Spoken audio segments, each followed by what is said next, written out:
saja dan tidak ada fase terminasi. Ya, mahasiswa kalau kita menemukan orang yang tersedak, ya kita nggak tahu ya, memang dia tersedak atau kita ragu-ragu apakah ini tersedak beneran tersedak apa enggak ya, atau jangan-jangan ini yang mana di rekamannya ini? Yang kemarin itu. Hah? Oh yang live itu video. Oh video. Kamu teriak ngapain? Video juga bareng. Hah? Salah satu. Oh. Iya, salah satu aja. Ya. Nah, kalau kita ragu-ragu misalkan ya, benar nggak ya ini memang kalau pada RJP kan kemarin sudah saya sampaikan ya, untuk memecah keraguan-raguan kita, maka pastikan kalau ini memang butuh di RJP adalah dengan adanya nadi atau nafas, ada nadi atau nafas, nadi karotis atau ada nafas atau tidak.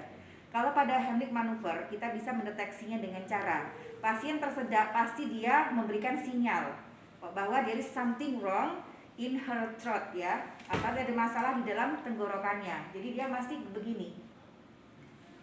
Ya, dia memberikan sinyal.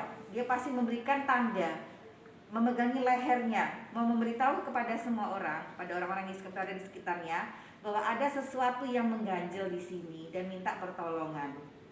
Ya biasanya kayak gitu ya. Coba kalau kita tersedak nasi aja, ketelan permen pernah nggak? Iya. Nah, Karet. itu langsung masuk ke pencernaan, los. Nah dia nyangkut sini, paham ya? Nggak bisa, jadi naik nggak bisa, turun nggak bisa, nyangkut. Coba bayangkan, padahal oksigen harus lewat, ya nggak? Nah itu ya, jadi kita harus bantu. Jadi bisa kan membayangkan yang membantu apa? Di Heimlich dikeluarkan, didorong biar keluar. Paham sampai sini? Iya.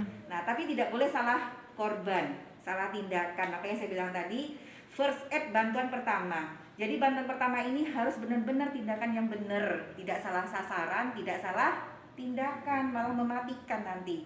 Karena tindakan kita ini buat pasien waktu yang sangat cepat itu sangat penting buat survive, buat kehidupan mereka.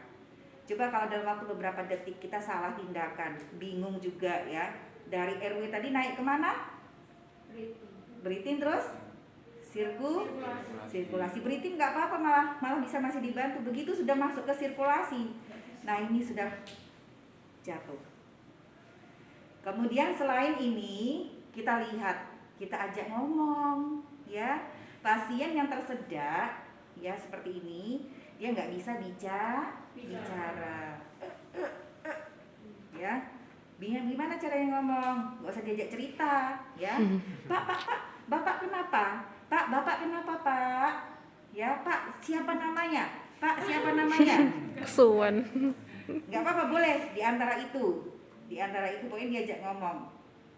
Ya kalau misalkan nggak bisa ngomong, kita tambah yakin nggak? Tambah yakin. Pertama dia sudah pegang lehernya. Yang kedua kita tambah yakin kalau dia nggak bisa diajak ngomong, nggak bisa ngomong. Yang ketiga perintahkan batuk.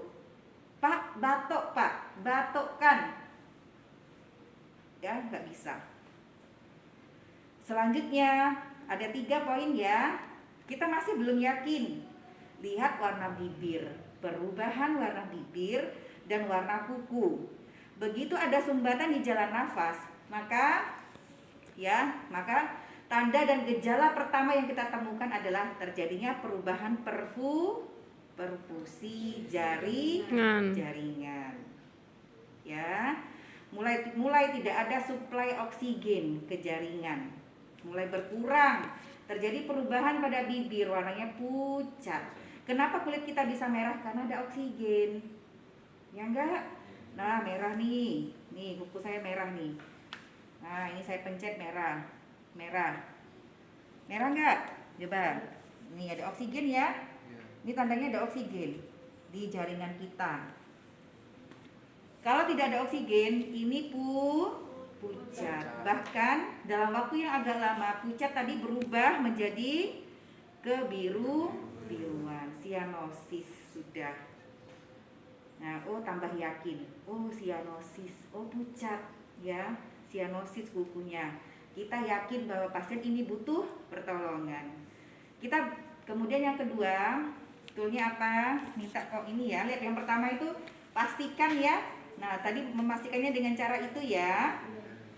Ulangi Mas Agom cara memastikannya. Tanya nama pasien. Terus Ajak bicara, nggak harus tanya. Iya. Ya, pancing ngomong. Pancing pasien bicara. Pancing pasien bicara. Terus suruh batuk. Terus batuk.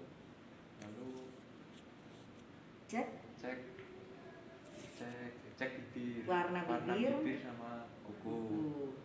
Setelah selesai kita yakin ya, kita sadar diri seperti pada saat kita RJP. Kita minta pertolongan orang lain ya, kita butuh orang lain.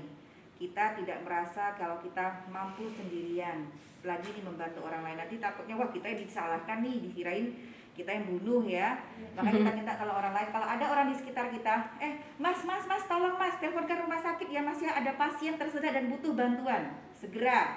Atau kalau tidak ada orang sama sekali, kita yang kontak. Wah punya HP nih, telepon.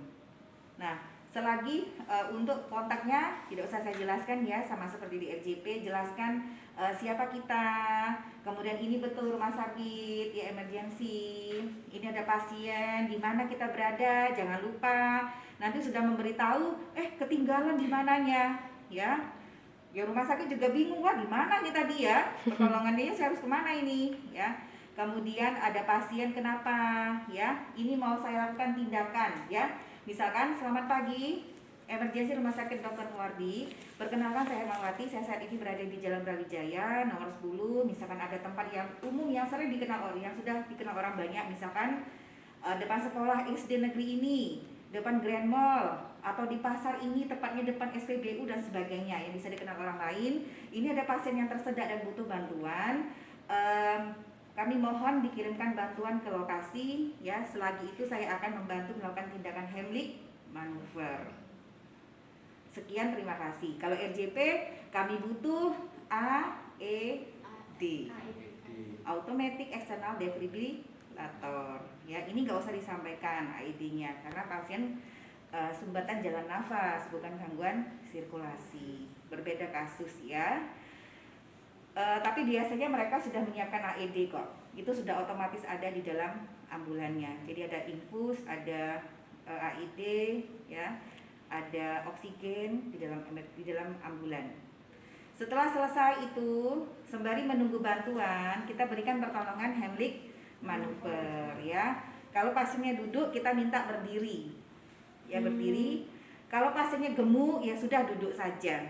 Nggak apa-apa, masih bisa dilakukan Heimlich manuver. Kalau dia duduk, kita minta berdiri. Sambil sampaikan, Pak, Bapak tenang ya, kami akan membantu, saya akan membantu. Ya, yuk Pak berdiri. Berdiri, kemudian kita lakukan dorongan. Dorongan sebanyak tangan kiri kita memegang bahu kiri, tangan kanan kita, kalau kita agak idal ya, tangan kanan kita berada di punggung pasien, tepatnya di tengah-tengah di antara dua skapula. Ya, kemudian ini agak begini bentuknya ya, kemudian kita dorong, bukan ditepuk, bukan fisioterapi, tapi dorong. Kita bukan bukan merontokkan sekret ya, tapi mau mengeluarkan benda asing 5 kali, semuanya serba 5. Kemudian tanda kalau dia sudah mengeluarkan benda asingnya yang menyumbat jalan nafas adalah pasien membatukkannya, bisa batuk. Oh ternyata di dorongan pasien belum membatukkan, belum ada yang keluar benda asingnya, kita lanjutkan dengan Heimlich manuver ya.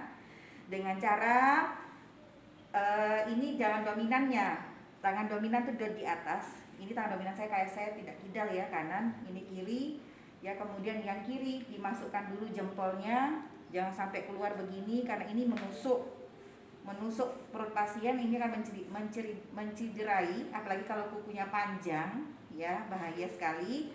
Jadi dimasukkan, tangan kanan saya begini memegang, dikaitkan dan letakkan di atas umbilikus. Paham ya? Kemudian manuvernya bagaimana Bu? Manuver Heimlich itu adalah membentuk huruf J. Jadi ini nanti ke arah atas begini, set huruf J, set ya. Nah, ini ya. Cepat dan kuat ke arah tulang dada. Dari umbilikus, ya gini di dalam. Ini. Nah, nih. Di atas sampai kakinya pasti korban terangkat kalau memang yang menolong itu kuat. Jadi prinsip Heimlich manuver adalah cepat dan kuat.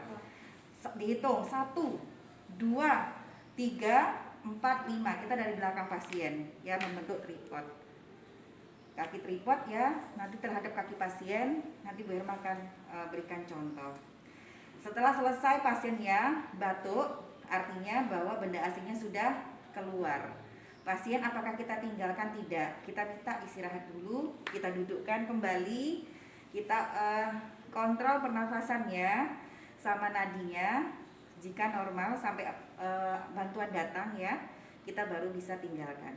Kita temani sampai bantuan datang. Kalau di RJP kita posisikan miring mantap ya, atau recovery position. Tapi kalau pada pasien Heimlich tidak, kita ini aja, ya dudukkan lagi. Nah, ternyata di tengah-tengah kita Heimlich manuver, pasien tidak sadarkan diri, langsung lemes jatuh. Heimlich manuver tidak dianjurkan untuk dilanjutkan. Stop, kita langsung berubah ya, ngecek nadi dan pernafasan, cek nadi dan pernafasan. Kalau memang tidak ada nadi dan pernafasan, ya Heimlich tadi akan berubah menjadi RJP. Paham ya? Iya. Berarti pasien tadi yang awalnya gangguan pada airway berubah statusnya menjadi gangguan Gangguan sirkulasi. Artinya terjadi gangguan pertukaran gas. Ya, jadi tindakannya sudah berbeda. Ya bukan Heimlich lagi. Dan ternyata pada saat kita Heimlich, dia sudah membatukkan, tapi pernafasannya belum normal. Lanjutkan lagi Heimlichnya. Ya, mungkin ada sesuatu yang masih mengganjal di sini yang belum ikut keluar. Paham? Oke. Kita ini ya. Yang kecil aja ya korbannya ya. Tiara.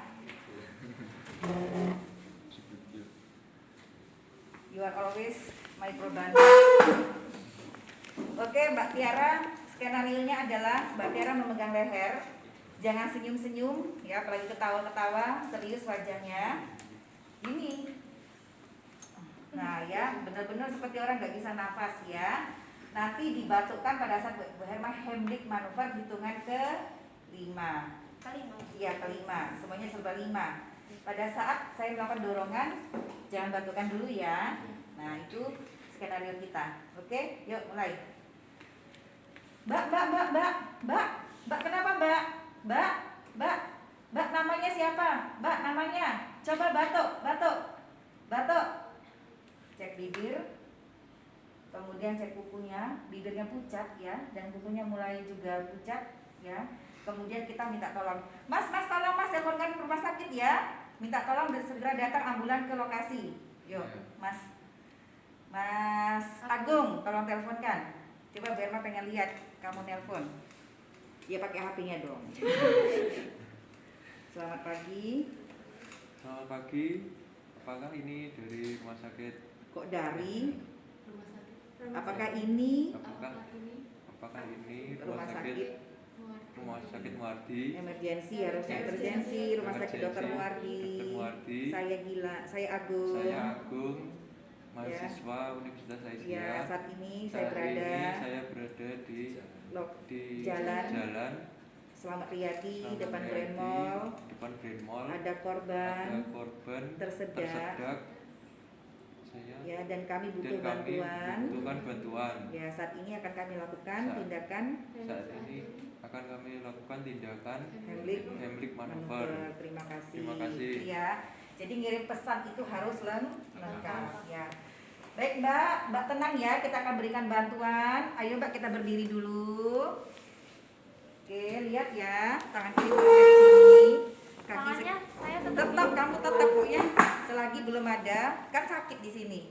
Kaki saya seperti ini skapula ya, 2 skapula. Tangan saya begini, didorong. 1, 2, 3, 4, 5. Belum ada batuk ya. Iya. Kemudian kita bentuk tripod. Nih, tangan saya sudah mulai begini. Ya, jempol di dalam, tangan dominan memegang pergelangan tangan yang tidak dominan. Benar ini umbilikusnya, Mbak? Umbilikusnya ya. Iya. Huruf J, maaf ya kalau sakit ya. Iya. 1, 2, 3, 4, 5. Ya. Ya, batukkan. Sudah keluar, Mbak? Sudah. Ya, silakan kita duduk lagi ya. Istirahat dulu ya, Mbak. Namanya siapa? Tiara. Mbak Tiara. Tadi habis tersedak apa? Bakso. Bakso. Ini sudah kita lakukan bantuan ya. Saya cek dulu pernafasannya. Enggak, diam. Oke, pernapasannya 22 kali per menit, sudah normal ya. Kemudian nadinya 80 kali per menit. Normal ya, selagi menunggu bantuan datang, saya akan temani ya. Selesai.